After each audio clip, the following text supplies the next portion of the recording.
तो किस चीज का वेट कर रहे हैं आप? डाउनलोड कीजिए legendary lectures app from Google play store.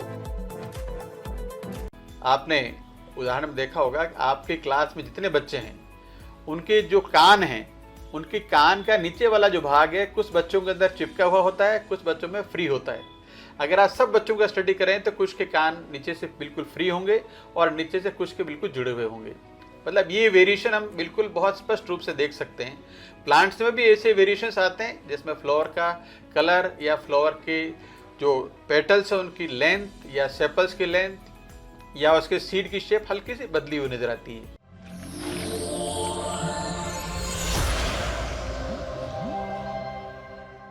Dear students, today we are going to discuss the topic related to both botany as well as zoology called heredity. आप सब लोगों को ये ध्यान होगा कि हमारे जो फोर फादर्स थे उनके करेक्टर्स किस प्रकार से हमारी नई जनरेशन्स के अंदर आते हैं, इससे रिलेटेड ये टॉपिक है। और इसके अंदर जिसको हम हेरिडिटी कह रहे हैं उसका कंसेप्ट ये है, inheritance of characters from parents to progeny means how characters pass from parents to their offsprings. It is called the heredity, and the rules of heredity determines that how these characters pass from their parents to the next generation, and every generation is having some variations. आपने देखा होगा पिताजी से लगभग मिलते जुलते बच्चे होते हैं, लेकिन उन बच्चों में कुछ परिवर्तन अवश्य हमें दिखाई देते हैं। प्लांट्स में भी हम जब पेरेंट्स से नेक्स्ट जनरेशन में जाते हैं तब भी हमें नई पीढ़ी के अंदर कुछ करेक्टर नहीं आते हैं। उन परिवर्तनों के या वेरिएशंस के कारण क्या हैं, इसके ऊपर भी हम इस टॉपिक के अंदर स्टडी करेंगे। और इसके साथ साथ हम जो नई स्पीसीज बनती हैं, जैसे हम कहते हैं कि हमारा एवोल्यूशन मानव का किसी ज़माने में जो बंदर जाति के लोग थे एप्स, उससे हमारा एवोल्यूशन हुआ है। कई वर्षों में ये प्रक्रिया पूरी हुई और उसके बाद में जो हम आज की तिथि में या आज की तारीख में जिस मानव को देखते हैं वो किस स्थिति में है, ये सब इस हेरिडिटी के कारण है।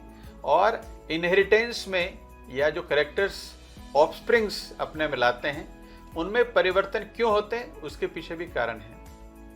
The main reason is that if a species is to survive in the changing environmental conditions, then there must be some variations, and these variations due to the environment like temperature change, change in the sunlight conditions, change in the wind, change in the air, change in the soil conditions, all these affect the life on the earth. और जब सब ये factors life को affect करते हैं तो प्यारे बच्चों, हम में जो परिवर्तन हम जिसको अच्छा गुण समझते हैं वो एक्वायर करते हैं और वो आगे कंटिन्यू करता है। मतलब ये है, किसी भी स्पीसीज को या जाति को इस दुनिया में सरवाइव करने के लिए कुछ वेरिएशंस लाने आवश्यक हैं और उन वेरिएशंस के कारण से वो अच्छी तरह से उस पर्टिकुलर एनवायरनमेंट में शूट कर सकता है। So the variations and the heredity determines the next generation which is more suitable in the existing environmental condition. So now we come to the second thing, that what is the reason of variation. अभी हमने शुरू में आपने देखा होगा कि हम variations के कारण से इवोल्यूशन होता है। वेरिएशंस किस प्रकार के हैं, whether they are genetically determined और whether they are environmentally determined. अगर एनवायरमेंट से डिटरमिन्ड कोई करेक्टर है तो वो नेक्स्ट पीढ़ी को नहीं जाता है, लेकिन अगर जेनेटिकली डिटरमिन्ड कोई करेक्टर है और उसमें वेरिएशन है तो वो नेक्स्ट पीढ़ी के अंदर जाता है। आपने उदाहरण में देखा होगा कि आपके क्लास में जितने बच्चे हैं उनके जो कान हैं, उनके कान का नीचे वाला जो भाग है कुछ बच्चों के अंदर चिपका हुआ होता है, कुछ बच्चों में फ्री होता है। अगर आप सब बच्चों का स्टडी करें तो कुछ के कान नीचे से बिल्कुल फ्री होंगे और नीचे से कुछ के बिल्कुल जुड़े हुए होंगे। मतलब ये वेरिएशन हम बिल्कुल बहुत स्पष्ट रूप से देख सकते हैं। प्लांट्स में भी ऐसे वेरिएशंस आते हैं जिसमें फ्लावर का कलर या फ्लावर के जो पेटल्स है उनकी लेंथ या सेपल्स की लेंथ या उसके सीड की शेप हल्की सी बदली हुई नजर आती है। उसका कारण ये है कि जो जेनेटिकली डिटरमिन्ड वेरिएशन है, वेरिएशन का कारण होता है एक समसूत्री विभाजन होता है और एक अर्धसूत्री विभाजन होता है। In mitosis there is no change, in meiosis there is change is taking place. Meiosis में मेल और फीमेल के जो होमोलोगस क्रोमोसोम होते हैं उनमें एक्सचेंज ऑफ पार्ट्स होता है। उस एक्सचेंज ऑफ पार्ट के कारण से कुछ वेरिएशंस उत्पन्न होते हैं। Now this variations they are established in the next generation, then they become part of the genotype of that individual, and these new characters will adjust the organism in the next coming environment। नए वातावरण में उस organism को ठीक तरह से adjust होने के लिए वो करेक्टर से सहायता करते हैं और इसी तरह से धीरे धीरे परिवर्तनों का ये जो क्रम है ये लगातार जारी है। जब से ये पृथ्वी बनी है और जब से ऑर्गेनिजम्स का उद्भव हुआ है, उस उद्भव के साथ साथ ये चालू है। कई लाख वर्ष से चल करके और ये परिवर्तन आज की तारीख में एस्टेब्लिश हो गए और अभी भी परिवर्तन मतलब जो चालू हैं, लगातार हो रहे हैं। उसमें एनवायरमेंट भी हम अफेक्ट करता है और दूसरे कई कारण हैं जिसको हम म्यूटेशंस कहते हैं, उत्परिवर्तन। उन उत्परिवर्तनों के कारण से भी ये परिवर्तन आते हैं और तो नेक्स्ट पीढ़ी में होने वाले या आने वाले परिवर्तनों को हम वेरिएशंस बोलते हैं और ये वेरिएशंस जो जाति विशेष है उसके इवोल्यूशन के लिए जिम्मेदार हैं। Now let us consider that what are the rules of inheritance, how the traits और द कैरेक्टर्स आर इनहेरिटेड।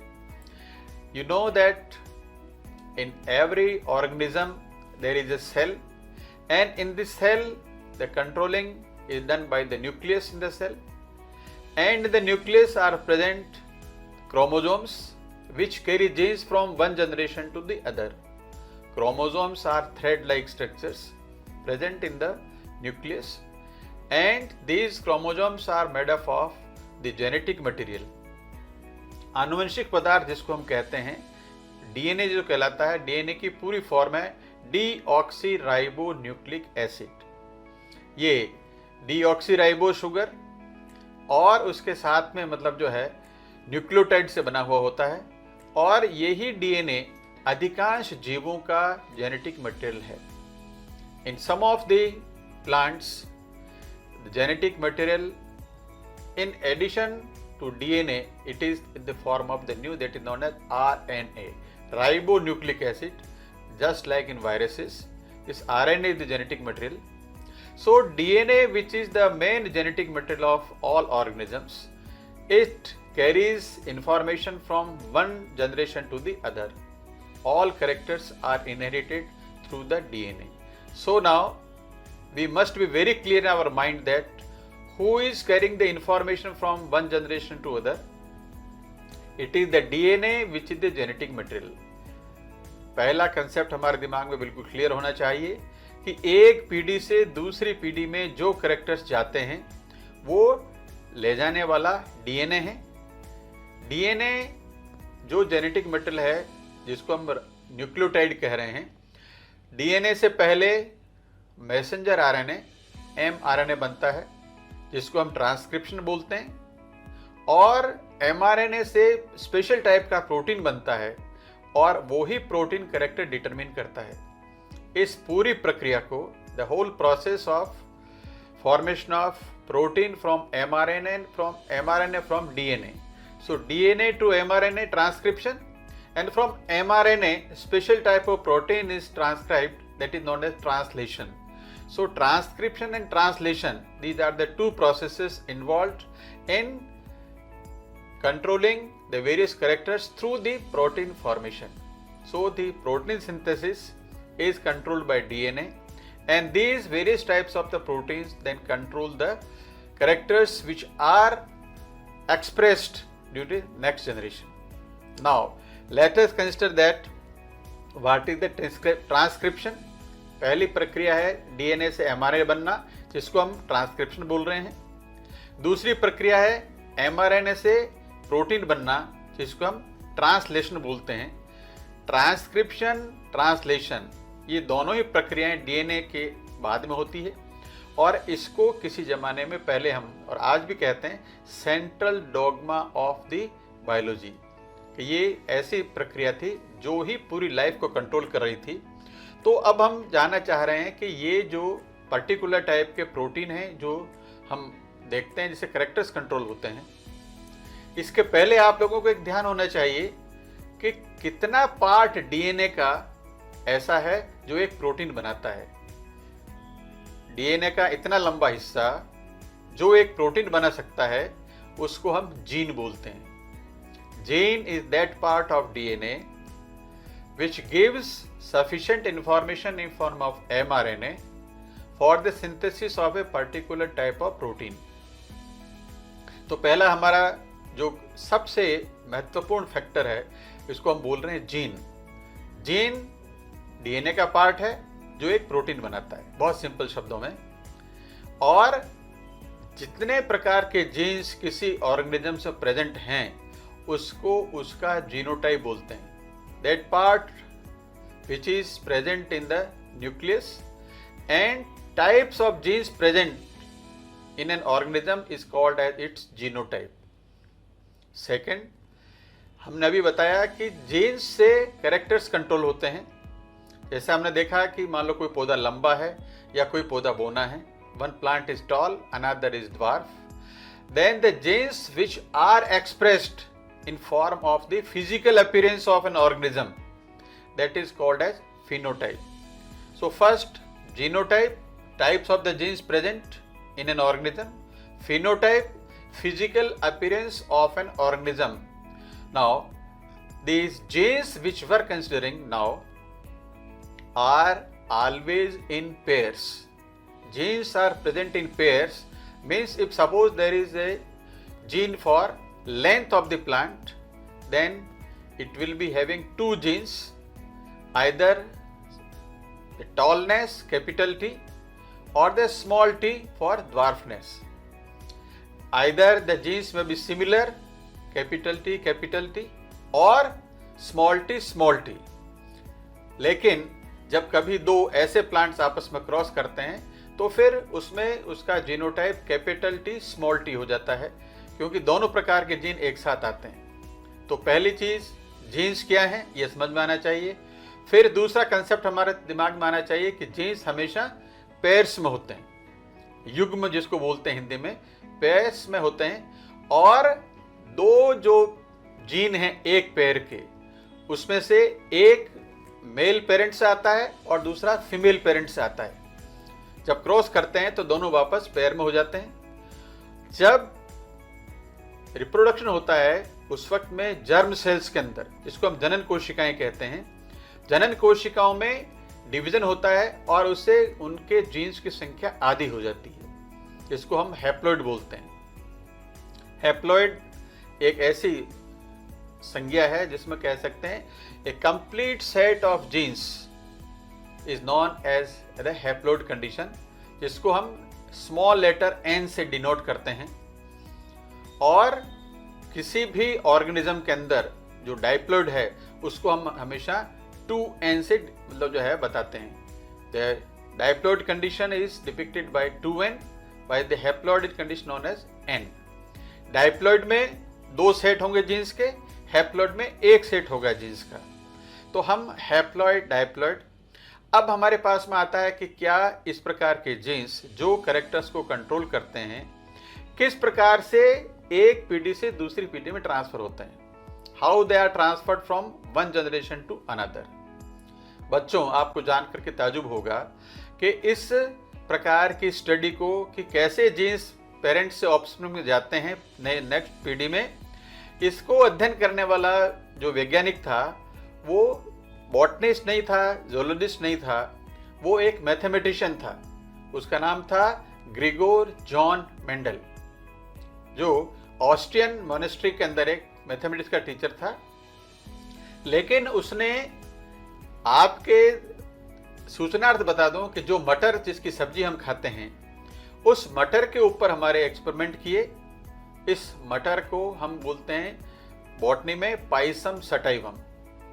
और इस मटर के पौधे के अंदर उसने अपने खुद के बगीचे के अंदर जहाँ वो नौकरी करता था स्कूल में, उस बगीचे में उस पर प्रयोग लगाए और सबसे पहले उसने इस मटर के पौधे के 7 कैरेक्टर्स की स्टडी की। 7 characters he studied of the Pisum sativum. Example, length of the plant, tall and dwarf, color of the flower, red and white, shape of the seed, round and wrinkled. ऐसे 7 characters उसने study किए और उसने सबसे पहले जो study किया वो पौधे की लंबाई के बारे में उसके बारे स्टडी किया कि जैसे जो पौधा लंबा है और जो पौधा बोना है, उसने प्लांट्स को आर्टिफिशियल रूप से क्योंकि पाइसम सटाइवम के जो फ्लावर होते हैं उसमें मेल और फीमेल दोनों सेक्स होते हैं, इसलिए उसने क्या किया एक्सपेरिमेंट में, जो टॉल वाले प्लांट थे उनमें सब में से स्टेमिस को हटा दिया फॉरसेप्स से और उनको फीमेल बना दिया। दूसरे जो द्वार्फ प्लांट थे उसमें से उनके फीमेल रिप्रोडक्टिव पार्ट या जो मादा जननांग थे उनको हटा दिया और उनको बना दिया मेल। जिस वक्त में स्टेमिस में पोलन ग्रेन्स बनने लगे उस वक्त में उसने कृत्रिम रूप से आर्टिफिशियल रूप से ही transferred the pollen grains from the male plants to the female plant, stigma पे ट्रांसफर कर दिए। और उसने कहा कि अगर मान लीजिए 2 जीन प्रेजेंट हैं तो अब जब उसने जो बीज प्राप्त हुए उनको फिर दूसरी जनरेशन में बोया, उसने देखा कि सभी प्लांट जो नेक्स्ट बने वो सब टॉल थे। इसका मतलब ये हुआ कि उसने कहा कि जब 2 जीन एक साथ प्रेजेंट हों, एक कैपिटल टी है और दूसरा स्मॉल टी है, out of this 2 genes only 1 is expressed if it is correct, then all plants having capital T and small t 2 genes, only one of them is expressed and all plants become tall. The gene which is expressed is called as dominant gene and the gene which is not expressed is called as the recessive gene. So 2 types of the first we have studied the gene. The gene are of 2 types. First, dominant gene which is expressed. Second is the recessive gene which is not expressed. When 2 genes are present together, if one is dominant and another recessive, then only one of them dominant is expressed. 2 gene की उपस्थिति में जो dominant gene है वही केवल express होता है। अब उसने कहा कि अगर ऐसा होता है कि स्मॉल टी वाला या रेसेसिव जीन एक्सप्रेस नहीं हो रहा है तो उपस्थित है या नहीं है।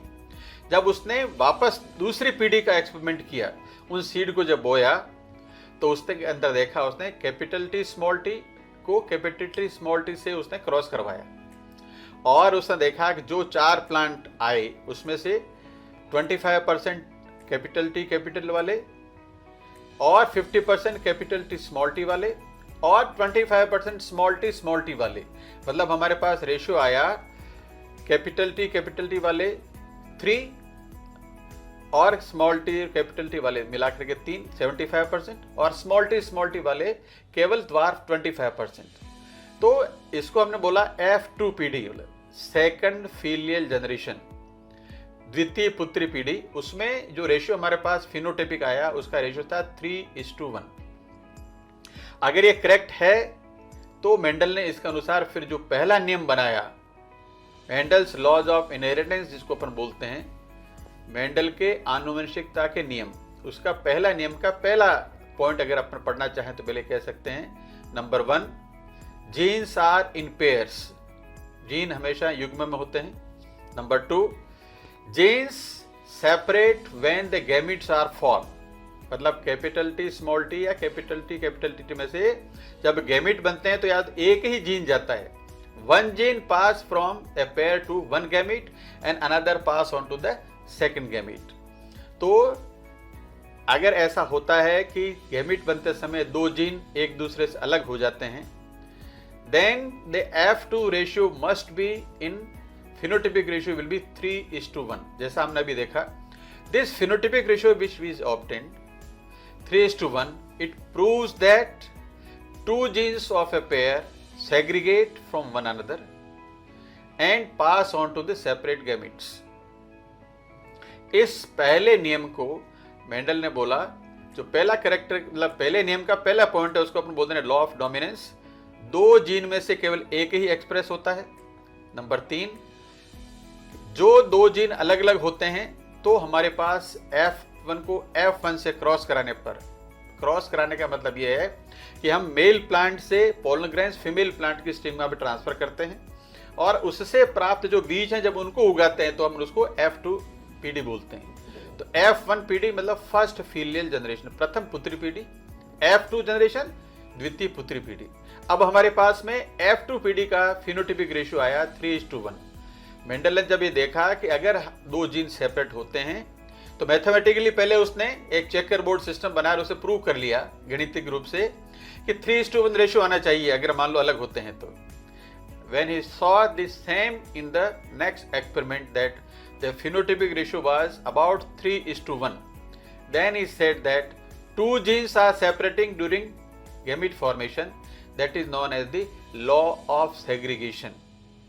मेंडल का प्रथम जो नियम था वो था लॉ ऑफ सेग्रीगेशन, और सेग्रीगेशन के अनुसार हमारा फिनोटिपिक रेशियो F2PD में आया 3:1 और जीनोटिपिक रेशियो आया 1:2:1।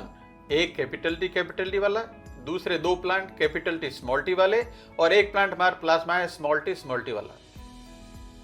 तो फिनोटिपिक रेशियो के सिवाय अब हम अगर जीनोटिपिक रेशियो की बात करें तो हमारे पास में 3 तरह के जीनोटाइप हैं। नंबर 1 कैपिटल टी, इसको अपन बोलते हैं होमोजाइगस। जब एक ही पैर के दो जीन समान हो उसको बोलते हैं होमोजाइगस समयुग्म जीन। और अगर एक पैर के दो जीन दो अलग अलग प्रकार के हों जैसे कैपिटल टी स्मॉल टी, उसको बोलते हैं हम हेटेरोजाइगस डोमिनेंट। और तीसरे प्रकार का हमारे पास जो जीनोटाइप आया स्मॉल टी, ये भी होमोजाइगस है लेकिन चूंकि स्मॉल टी एक्सप्रेस नहीं होता है इसलिए उसको बोलते हैं होमोजाइगस रेसेसिव।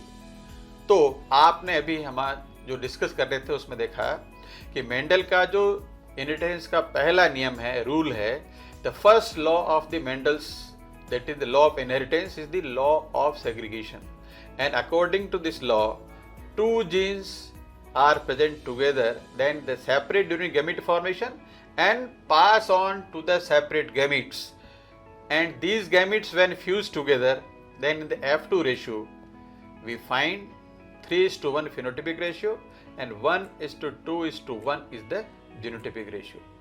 तो बच्चों अभी आप इस चीज को सुन रहे थे कि हम किस प्रकार से मेंडल के पहले नियम की व्याख्या कर सकते हैं, how we can understand the genetic rule, किस प्रकार से एक पीढ़ी से दूसरी पीढ़ी में जो लक्षण जाते हैं उनको कंट्रोल करने वाले जीन पास ऑन होते हैं। तो पहला नियम अब आपके समझ में आ गया होगा। मैं आपके वापस इसके मेन पॉइंट्स को आपको डिस्कस करके बता देता हूं। पहला हमने देखा जीन की परिभाषा, पार्ट ऑफ डीएनए जो प्रोटीन बनाता है। दूसरा, जीन्स हमेशा पैर में होते हैं, दो जीन एक जैसे हों तो बोलते हैं होमोजाइगस, और अगर दो जीन अलग हों एक पैर के तो बोलते हैं उसको हेटेरोजाइगस। अब मेंडल ने जो क्रॉस कराया उसमें पी के अंदर कि जो टॉल प्लांट्स थे उनको अलग मतलब मेल बना दिया, और जो फीमेल प्लांट थे उनको मतलब जो है उनको गार्निशम हटा दिया तो मेल बना दिया। एक को मेल बनाया, एक को फीमेल बनाया। फिर कृत्रिम रूप से उसने ब्रश के द्वारा पोलन ग्रेन्स को स्टिग्मा पे ट्रांसफर किए और उसके बाद में उसके सीड को इकट्ठा किया। ये सीड जो बने इनको जब बोया और उनको जब वापस देखा तो वो F2PD में मतलब जो है हम सामने नजर आता है। This F2 generation is having the phenotypic ratio of 3:1, genotypic ratio 1:2:1। Mendel ने इसको पहले मैथमेटिकली प्रूव किया और उसी एक्सपेरिमेंट को जब उसने फील्ड में लगाया तब उसने देखा कि हमारा जो रेशियो आया वो लगभग बिल्कुल वैसा ही था जैसा हमने मैथमेटिकली प्रूव किया।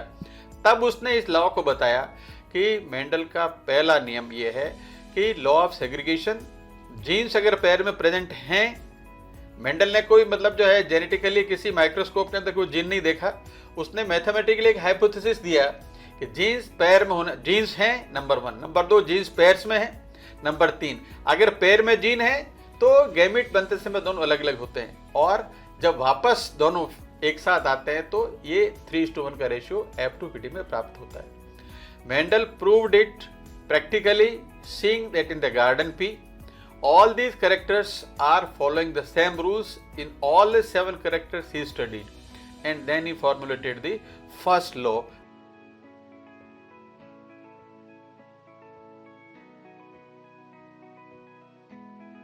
Now it is called as the law of segregation. किस चीज़ का वेट कर रहे हैं आप? डाउनलोड कीजिए legendary lectures app from Google play store.